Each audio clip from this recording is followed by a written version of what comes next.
加入芒果 TV 会员，每周二中午12点双更会员抢先看。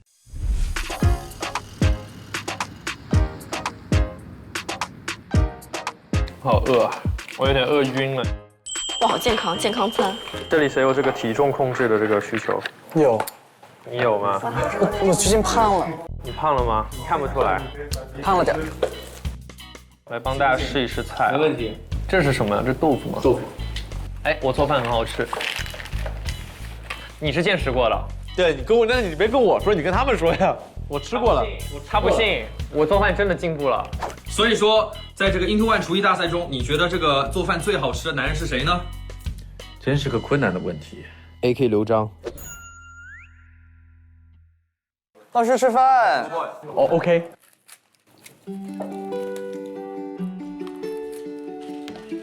我有点饿晕了。你们早餐吃了多少10个面包。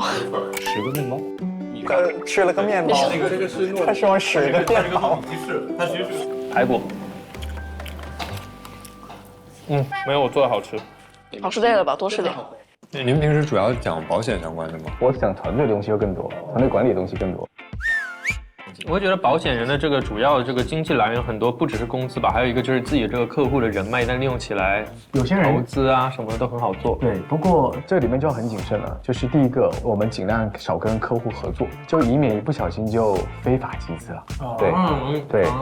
明白。那如果说你遇到了一个很厉害的客户，他愿意带着你去，他给你一些资讯的话，但自己要有一个独立的判断。你懂。我们有一个朋友，就是他的理财就是非常非常之奇葩，就是他其实挺能赚钱的，但他现在在负债。那他自己也不太避讳啊。他不避讳，他不避讳，他的车也没有买，然后也没有买房。但他为什么会负债呢？没有人理解。哦。所以他特别需要一个风控代理人啊，需要，而且要很信任的那一种。老师，哎，想买储蓄险应该怎么开始？今天下午你们不就会做一个自我梳理先吗？就不要一下就到终点。我猜，急，我姓急。没有啊，没关系，你想买是很正常。就是你先看你未来的目标是什么，还有你绝对需要的花销、硬性花销是什么，然后从这个最终你需要存多少钱这个反推。我理由差不多，只要别踩坑。你最近是真没少了解保险。保险它还是得要运用的对，因为过去很多人对保险不好的感受啊，是来自于信息不对称。对，因为其实有些时候客户也是弱势群体，他只能听顾问的，然后大家也会看网络的。其实你看似信息更对称的，实际上信息更容易形成茧房。其实有可能是一些极端案例影响了一些这个行业的风评，也肯定会有，对。所以我们这次来做这期节目，我觉得一个是看到更政治正念的一些观念，然后和一些专业输出，其实是一个非常无私的做科普的一件事情。然后第二个，现在很多人是有保险意识的，那我可以自己都学习一些常识，我在接下来投保的时候，我应该避开哪些坑？那你们过去对我们保险从业人员一般有哪一些印象或者是感受啊？我认识一个去做说唱歌手的，穿着黑西装，对，穿着那种西装，然后背着我那个包，背那个电脑包。你们知道 NONO 以前是卖保险的吗？不知道。他们卖保险。他是谁啊？ NONO， 你应该听过他的歌。I'm not a player， 请你别不相信。还有最近很火的《低高帅更冷漠》，敌视我热情似火，哒哒哒哒哒哒，也是他的，哒哒哒哒哒哒哒，危险了凌晨到达。他也太厉害了吧！但是这歌名我不知道，但是我也不知道。对，这歌他就是自己原创，是不是？他所有歌都是自己写的吗？很厉害的。哎，比如说主持人，你会给你的嗓子上保险吗？没必要吧？我就正常买个医疗险，嗓子生病的时候我就看病就好了。这种是真的是可以买的，是不是？可以，但是他这种一般要找这种特定能接的财产保险公司，因为它是非标准的案件。之前还有人给自己身体部位买的，很多体育明星。不知道网传就是，比如说像郎朗老师他们韩星吗？莫文蔚的腿。哦，所以那个是真的会有真的要买的，因为商业价值很高。对，其实你们去理解我们刚刚说的这一个图就很有必要了。如果损失程度对我来说毫无意义的，他一定不会买保险。哦，对。所以我拍古装打戏应该买个保险。啊，买身体保险吗？打戏吗？哎，那我好奇的是，这个打戏可能会带来的是什么风险？因为我们还是用我们整个人都去做工作嘛，就是譬如说毁容啊，或者怎么着也是我们事业的一个损失。这种保险的话，其实都可以通过经纪人跟财产保险公司去沟通。这类的保险都属于是财产保险的性质和范畴。OK， 因为你属于一种商业财产，对吧？哦，就不是每一个人的手指都值钱，明白？不是每一个人的脸都得。大家现在都已经成为了工作关系了，我们现在还要建一个工作群。好耶，好耶，好耶！太好了，太好了！我把这个群聊名称就叫做“初入职场金融季，金融季”。哎，你们觉得一个人的头像跟那个朋友圈内容会不会影响我们的委托人？会啊，必须会。朋友圈和那个头像也是能够代表他的一种生活方式。对，是的。老师，你的头像是多少年前拍的呢？总不太像你啊。11年前在美国拍的。哦。就微信的头像，我是这么多年没有换过。就我一直没有换过。我觉得微信的头像，它要么可以代表一种专业形象，然后我为什么一直没有去更换我的头像，是因为我保持我的初心，一直没有变过。就从第1年加我的人到现在找我，一直头像没有发生变化，就是让客户要找我的时候，时刻都是这个头像，这个人。你不换发型，就为了让客户能找到你。对，其实你会发现顾问很重要啊。我的西装是有自己的顾问的，所以我的顾问从我15年做西装到现在没有换过，就同一家，对，只是换不同面料而已。然后我的汽车相关的所有事情都只找一个顾问，然后健康管理我自己有自己的体检顾问，我一直用同一个。我连我的头发，我从2009年剪头发的理发师到现在没有换过，真没有换过哇？对，这里面其实就跟我的从业理念有关系的。就我相信的这个人，他专业领域的事情，我把我托付给他，我的安全感就可以很强。小梦看看头像，这样。我明白。我觉得头像还是比较好的地方在于，既有亲切感又有专业感。专业感是来自于着装。老师，你发现了我小心机，我就是这么选的。我就希望你是个温暖的感觉，但是同时呢，也是一个很得体的形象。其实小九这边的头像就挺特别了，是一个戴着墨镜的兔子啊。兔子给别人感觉相对来说没有攻击性，比较温和。对。不过呢，你又不是那种很温和兔子，就是很有自己鬼马的一面，对吧？很 chill， 对吧？俏皮兔子。而且我这句话“人生苦短，何妨一试”，很老吧？不会很老，我觉得很正面。OK， 谢谢。但是你告诉我是这个泰国人的签名，我就回答说：“人生苦短，何妨一试啊！人生苦短，何妨一试啊！”有点文化。何妨一试就是世事没有什么。对，是啊，所以我说这是中文就学进去了。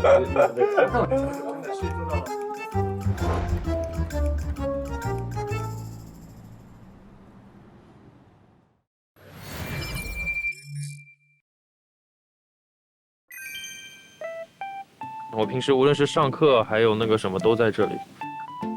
你好，你好。Hello， 老师好。好了。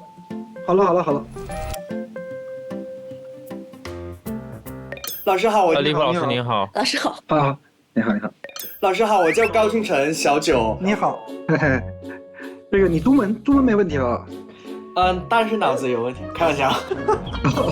你觉得哪些方面你有一些困惑吗？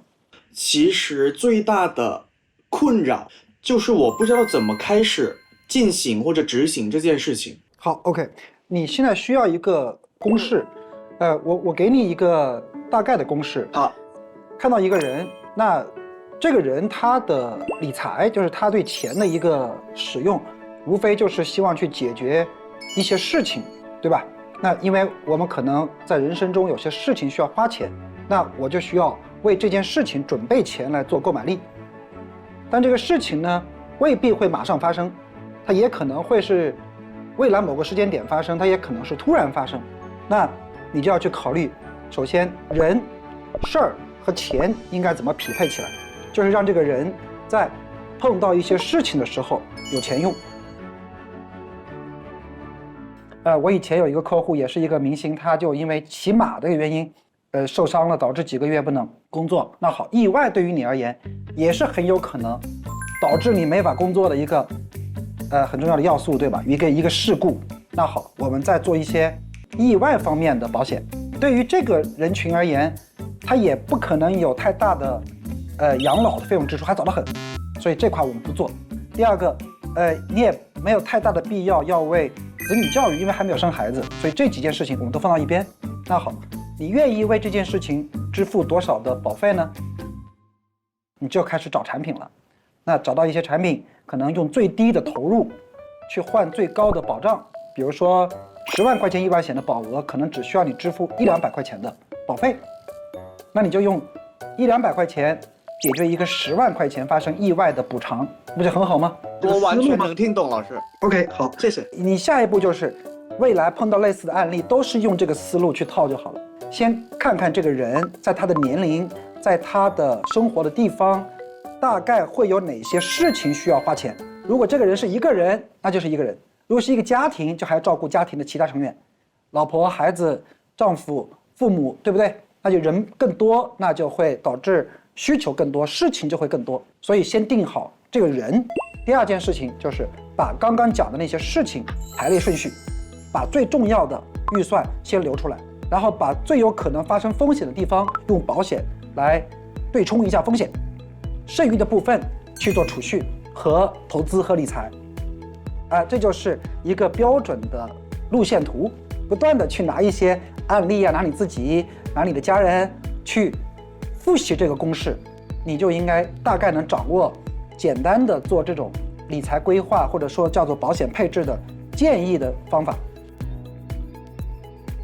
所以我们要先了解对这个人的先后的东西，就是他什么东西最重要，然后接下来再给他规划合适他的一个计划。是的，是的。比如说，有的年轻人可能认为饭可以吃的少一点，或者说是饭可以吃的简单一点，但每个月一件新衣服必须要买。那对于这个人而言，他买衣服的预算就可能会排在比前边比较靠前。对，但有的人是存更多的钱，我是愿意压缩一下生活品质的。所以每个人都有每个人的生活方式，而我们作为理财师也好，我们作为代理人也好，我们的价值就是用他的收入去帮他实现他想要的生活方式，这就是我们的工作。那譬如说，我现在是个代理人，就是大家都会有一套知识，为了帮忙这个人去规划他的接下来的生活。但是呢，我想知道，就是因为每个人都会有可能特别不同的点，在我们见这个人之前呢，我们应该准备哪一些东西？还是我们就是去了解这个人是最重要的，什么都不准备？首先，第一个，在你不了解一个人之前，你是很难给他提供一些建议的。刚刚我讲的，你所有的建议都基于一个人的生活方式，对吧？那么对于你而言呢，其实你应该把更多的重点放在跟这个人的交流上，通过他去了解他的生活方式，这个是不能提前准备的，准备不了的，因为你只能到那儿现场，你发现这个人是这样的一种生活观念，是这样的一种消费习惯，他1年有1次旅游，这次旅游可能会要花掉很多钱，这个是你在去之前你是不可能知道的，所以这是第一部分。关于这个人的事情要去现场交流，所以你要快速获得对方对你的信任，他才会愿意跟你讲这些事情，对吗？是。第二件事情呢，你要多多少少做些功课，就是你得知道哪些事情哪些风险是可以用保险产品去覆盖的，比如说疾病类的风险是可以用医疗险和重大疾病险来进行对冲。那么如果是意外呢，就会有意外险等等。你要把险种的类型对应人生中不同的风险事件，大概有一个概念，这样你才知道哦，原来你这个问题是可以用到保险作为工具的。否则你仅仅是了解到他的需求，但是你无法匹配工具也不行。那剩下的部分呢，其实就是去现场根据他的交流过程中，然后给他画一个像出来。如果你当时就能提供给他建议就好了，如果你当时给不了建议，没关系的，把问题拿回家，然后对照刚刚讲的工具箱翻出来看看，哎，这个能解决这个问题，这个能解决这个问题，你就能对应上了。明白。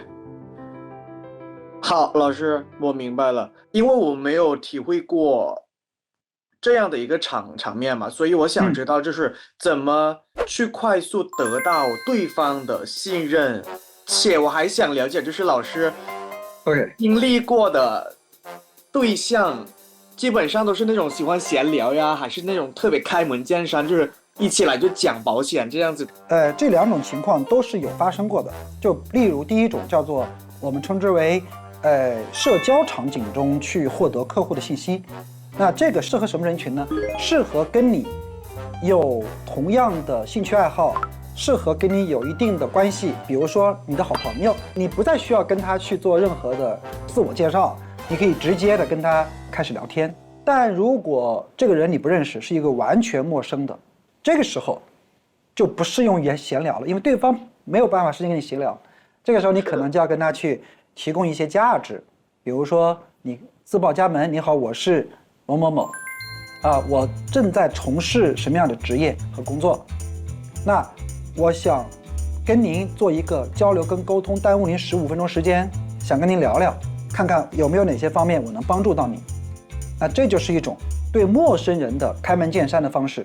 如果对方拒绝你，你就 pass 掉，因为这种方式可能会碰到非常多的拒绝。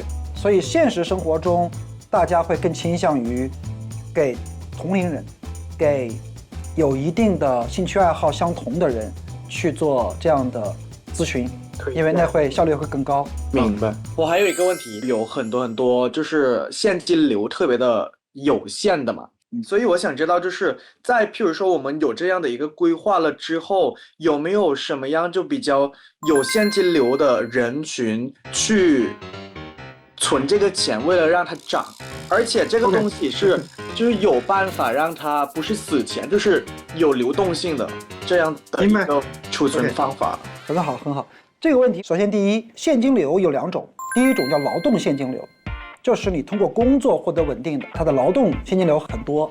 但另外一种人呢，是劳动现金流不好的，比如说自媒体工作者，他这个月有商单就有，他这个月没有就没有，有通告就会阶段性的获得很多的收入，但也有可能会突然一下子中断。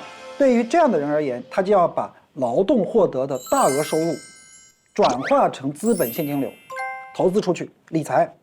这个时候你就会发现你碰到一个问题了，钱都锁进去了，全部买进去以后，就会导致我现在没钱花，但如果我钱都放到活期，我随时能用呢，利息又很低，这个时候就会出现一个叫做资产配置的工作。例如简单的模型，你手里有50万，可能1年消费20万，那好，你先把1年的消费拿出来放到一边，20万，这20万我不追求收益啊，这20万我不需要它给我创造任何的价值，它就放在那里，让我要用钱随时能用，这样我心里很踏实，我有安全感。那剩下30万呢，我就能把这个钱去获得一些较高的收益的回报，可以通过基金啊，通过理财呀，通过一些国债呀这类的方式去实现这个目标。剩下30万里边，你会拿出来20万做这个事情。那最后那10万块呢？你就可以考虑更长远的事情了。比如说退休规划，就会买一些年金的保险。那也许未来的20年我都不会动这笔钱，这20年每年我放10万进去，我也许能存够200万，在我退休的时候能帮我创造500万、600万的，每年给我支付的一个资金池，一条现金流。这就是我们说刚刚你讲这个问题，我们应该怎么去做。明白了，老师。但听完更想了解了，感觉自己也需要这个东西。很好，很好。因为我之前都会老觉得保险这件事情，或者就是这样的一个规划离自己不是很近。但我看完了就是很多资料嘛，我觉得其实这件事情是离我们很近的，只是我们没有发现而已。是的，是的。我现在也都记下了，老师，我压力还蛮大的。祝你成功。我现在没有别的问题了。好，有问题我们可以随时沟通。好的，老师。李普老师您好 ，AK 我是。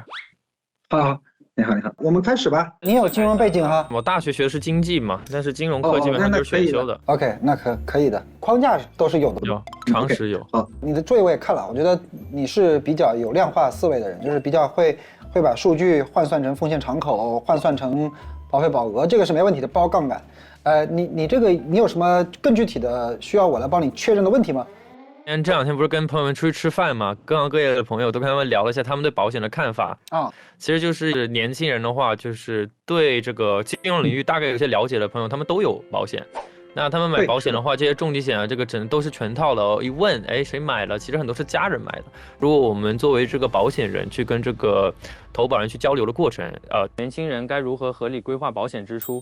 就是其实你像一个家庭，如果相对认知较高啊，就是他不是那种需要别人启发他才会去想到这个事情，而是他本身就有风险管控意识。像我们家庭，或者是我身边很多家庭，其实孩子一出生就会买。你还不用等到长到他自己有自主意识，他可能没有自主意识的时候我就给他买了，为什么？因为便宜，0岁小孩便宜。那所以你像我们这种父母，我不会等到孩子长到20多岁、30岁才开始给他考虑。你这个点很好，这个点就特别适配，父母并没有这个意识，没有在孩子小时候杠杆特别高的时候提前准备。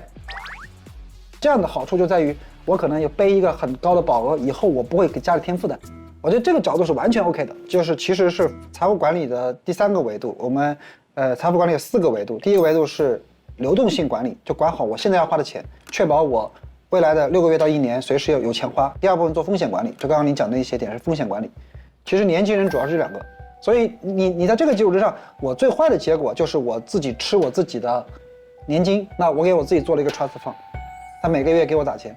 所以那我去闯荡自我实现，你们不用担心有人接住我，对吧？这是完全 OK 的，这个角度特别好。还有一个就是我觉得哈，在这个节目里面，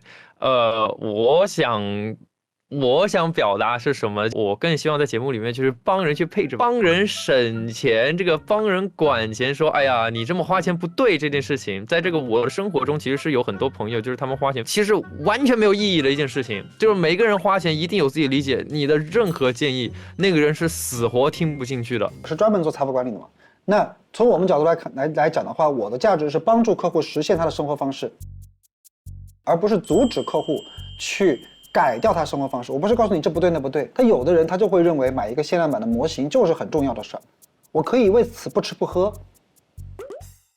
那我的工作就是能让你不至于到不吃不喝的情况下，也能帮你实现买到这个限量版的模型，这是我的价值。这个时候就你的专业度就出现了，你就能从各种品类里边去挑出来杠杆最高的那一类。当然杠杆高的一定有问题，就保的时间短呀，或者说是保障责任不那么丰满呀，但是没办法呀，我在你的预算范围之内帮你做一个最优解就好了嘛。我觉得你这么去表达是没有问题的，是 OK。其实还是可以去帮这个，就是拿来他的这个预算单，帮客户去分析一下他的这个消费。你可以帮他分析分析，你比如说用一种很利他的方式跟他聊嘛。你觉得你在你目前的消费中，哪些是不能节约的，就是哪些是必须花的，我们来梳理一下嘛，看看哪些消费是优先级别，一个一个来捋嘛。那如果我们从这块挪一点预算出来，在不影响你生活品质情况下，我觉得年轻人之间有时候你只要保证我是诚恳的，我是利他的，聊什么话题都是可以聊的。我觉得可以，角度好一点点，这样。但是啊，我觉得人是很难战胜自己的一些行为习惯的哈。对，最终，我觉得我们在这个方面，就是他这个消费上面的建议啊，可能是没有太大的意义的。那最终的话，我觉得弱点还是在那个咱们去说服他，就是怎么样，就是省一小笔钱出来，保护好他自己。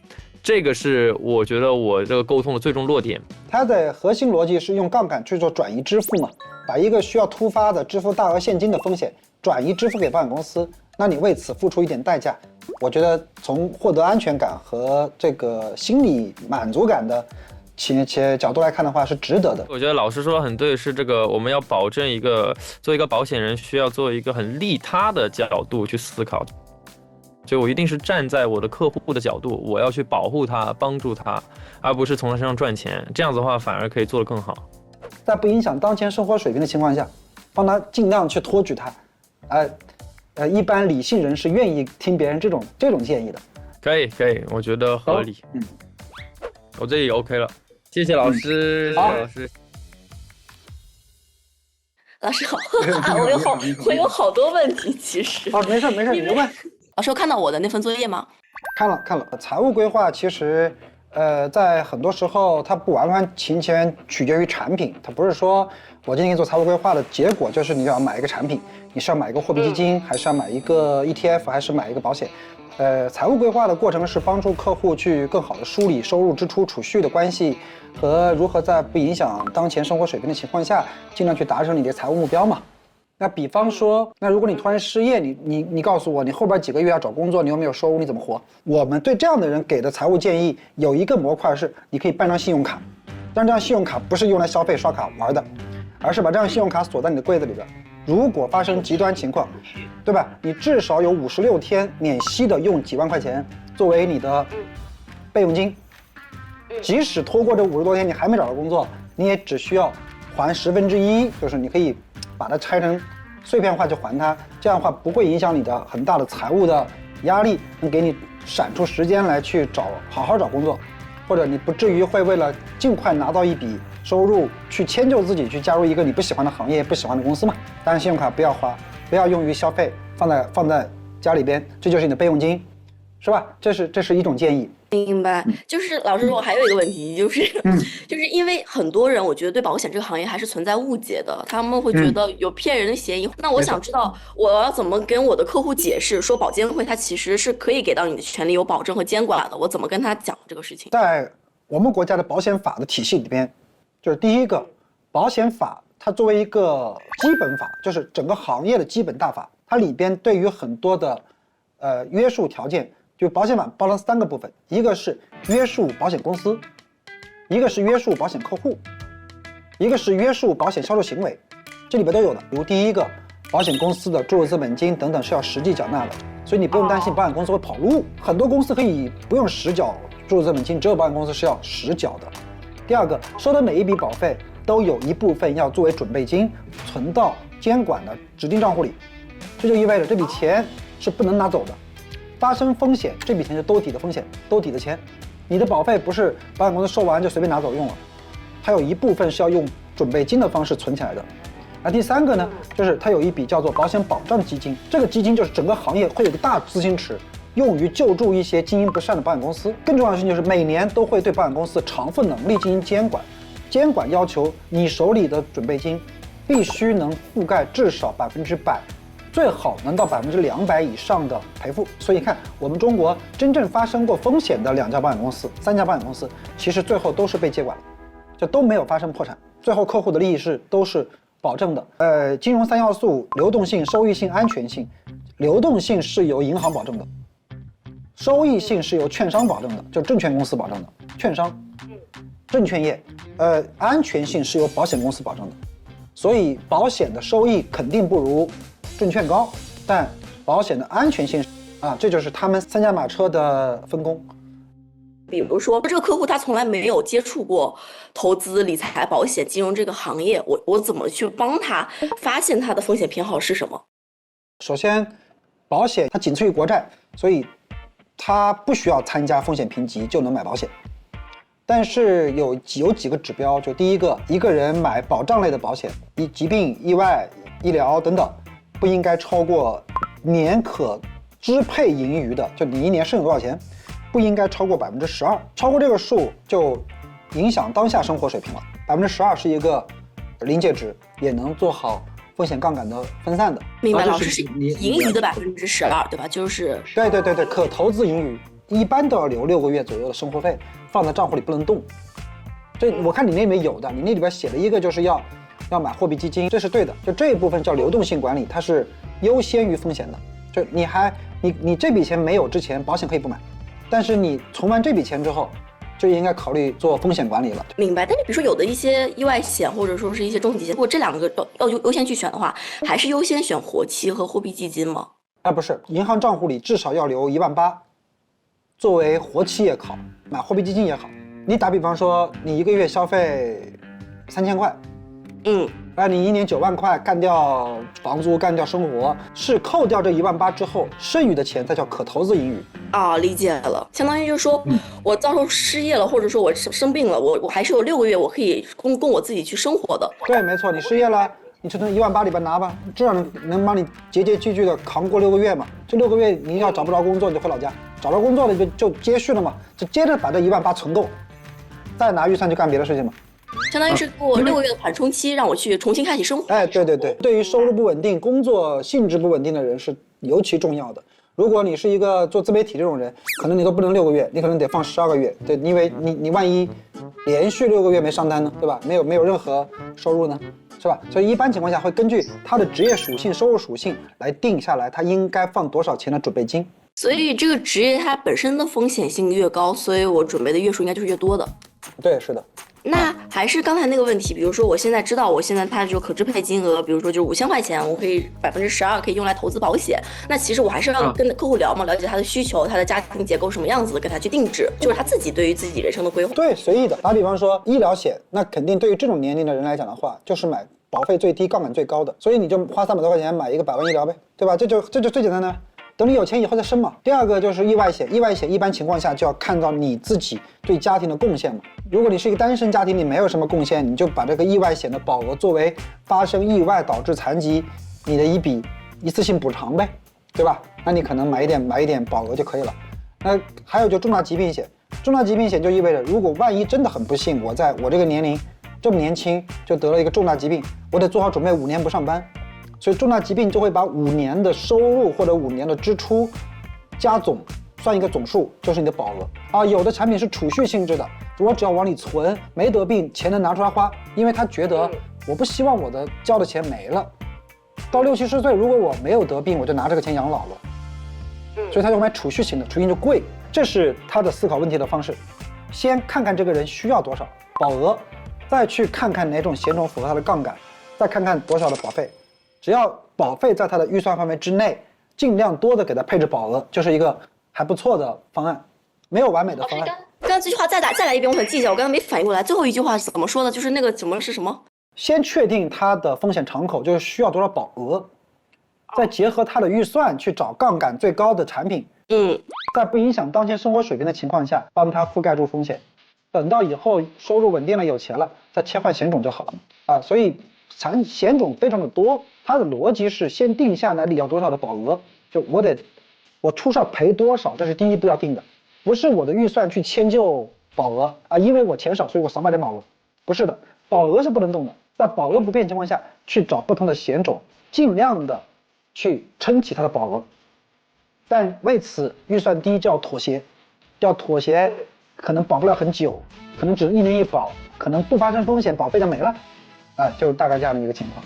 明白，老师，就是每个人都是特殊化定制的，是这个意思吗？年龄和性别是有直接相关，也就是说，两个人不同年龄肯定保费不一样，有的还会区分吸烟非吸烟，吸烟的会要更贵一点，有的呢就还会对于一些告知项目，比如说你在投保的时候告诉他我有肺部结节，就有可能会要你去体检，检查完结节太大，他就会加钱。就你同龄人都是同姓同龄人，他便宜你就要贵一些。理解。那其实如果是这种重疾险或者什么的话，他其实还是要去体检的，不然的话，比如说客户有可能会隐瞒病情，对不对？达到一定的保额会要，小保额不会的。看年龄，你这个年龄可能80万以内都不需要体检，我这个年龄我45岁我就需要，50万就需要体检了。明白。然后到55岁以上可能就不让买了。就直接不准你买了，就是因为太容易出事儿了，所以保险公司不愿意承担这个风险，或者说他不收了，或者比如说有些病它实在太严重，保险公司就不收了，对吧？你为了让他接受，你就得去体检，你就得提供非常完整的报告，证明我很健康，虽然我55、我65，但是我身体状态很好，他可能会考虑承保你。明白。那老师，我怎么给你聊风险偏好？比如说我不了解你的情况下，我怎么快速知道你的风险偏好？你的第一个环节并不是就直接干捞，就是你们很多时候都会觉得啊，我见这个人就是李总您好，我是孟雨桐，我是你的财务顾问，我来跟您沟通一下你的财务安排问题，您能回答我几个问题吗？不是这样子的，就正常很多的场景是在聊天，就一个人的问题和他的想法是通过社交场景把它暴露出来的，所以你其实很多时候会是以朋友的身份去跟他交流，开放式提问的方式，慢慢的去找到他的痛点。明白，就是我要先赢得他的信任，他才会愿意把他真实的想法告诉我，我才能够根据他真实的需求帮他定制一个真的对他有用的方案，因为我也是立他的角度去考虑，我是帮他的。很多时候刚开始展示的身份是社交身份，我是你的朋友，我们在这种社交身份的沟通下，会更容易抓到客户的需求点。这个时候你针对他的需求点抛出一个解决方案，他一定是愿意的。我是帮他解决问题的嘛。对啊，你给个解决方案嘛，只不过是这个解决方案会用到保险这个工具，但是核心是解决问题，所以我建议你配置，而不是因为人都会得病，所以你要买保险。但这个逻辑链条不是这样子的。明白。就是真诚嘛，我真诚的看到了他，看到他真实的需求，我抱着我去为你好的心态，那他肯定会感受到我的真诚。对啊，所以这个东西其实都是千人千面的，我一定要跟他聊，就他所有的需求，然后才能定制一个完全个性化的方案。所以所有人的保险方案都是个性化的，很个性化的。是的，明白。哇，好难啊这个行业。那像比如说像艺人这种，他比如钢琴家，真的有可以去保他的手，然后保他的什么嗓子啊这种，个人专人专利，就保险公司去评估这个方案吗？是的，保险公司会派一个团队来帮你做精算，你的商业价值他会评出来告诉你的，你觉得够你就保，你要觉得不够你就分3家4家保。有的保险公司也会评估一个结果，就是我不保，因为你这个风险太大，我不保，也有可能的。比如说我不是一个那个钢琴家，但我就是想去找保险公司保我这双手，他是会同意的吗？就如果你这个你的身体这个部件对于你而言是重要生产工具，你是应该对它有一个风险转嫁的呀。足球运动员如果腿折了，他职业生涯断送了嘛，对吧？估计一下我这个生产工序给我创造了多少的收益和产值，然后评估一个保额，对吧？对，是的。好，现在差不多了，谢谢老师，谢谢辛苦，没事，拜拜。今天就要开始正式对接委托人。我们收到的委托需求是国内现在非常庞大的一个群体，独居人士。把委托人资料发给大家。Oh my god！ 清华大学律师事务所的合伙人，证券诉讼，要不然你来的东西太熟悉了。哇，这有点压力了。我门口一定放了我男同学的鞋，然后上面钉一个摄像头。你攒的钱就没有继承人。对。他还知道你有过金融背景，无矿信托嘛，对，那都能查到的。律师有做背景。感觉我们是委托人。现在的财产需要做怎么样的规划呢？防范遇到渣男的风险。钱放在这个父母身上，但是这个全程也是可以追溯的链路啊。对理财愿意出多少呢？你觉得应当占我现在收入的多少呢？如果是保险、信托、证券，包括股权投资、二级市场投资，它各自的比例应该是多少？我要退让，压迫感是真的很强。这位客户太突出了吧？好，邀请到另外一位委托人李维嘉。下午你们会在维嘉的家里上门访问，完成风险识别。你们是？小佳，我告诉你，真的，我根本都不信骗子。可以跟我们聊聊？不要跟我聊，上面写的金融的我都不理的。现在医疗上的配备您有？我根本不想做这个事儿。但是我们也还有把钱放在那里了，然后它也会自己涨。如果理了个财还让我焦虑了，那我就还不如不理。还有什么财务法律的风险？嘉哥应该不太想要孩子吧？想问没敢问。你遗产传给谁？你有想过你的晚年吗？谁是你的知心人？大家做好准备，我们要上战场了。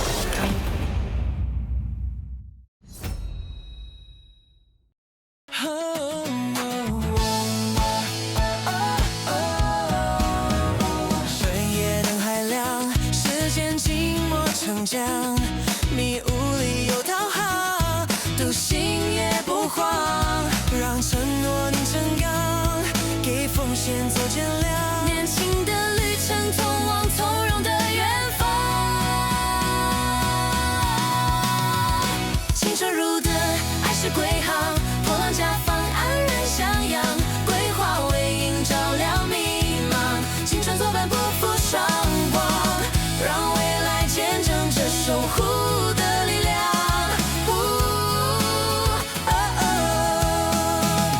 当变数轻轻扣窗，时光漫过手掌，一直温柔守望，换未来晴朗。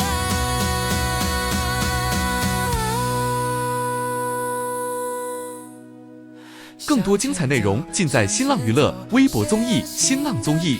上微博关注节目官微出入职场金融季，解锁更多独家互动和幕后花絮。上微博带话题出入职场金融季发博讨论，有机会获得节目嘉宾专属回应。独家中文百科合作平台，上百度搜索出入职场金融季，精彩内容尽在百度百科。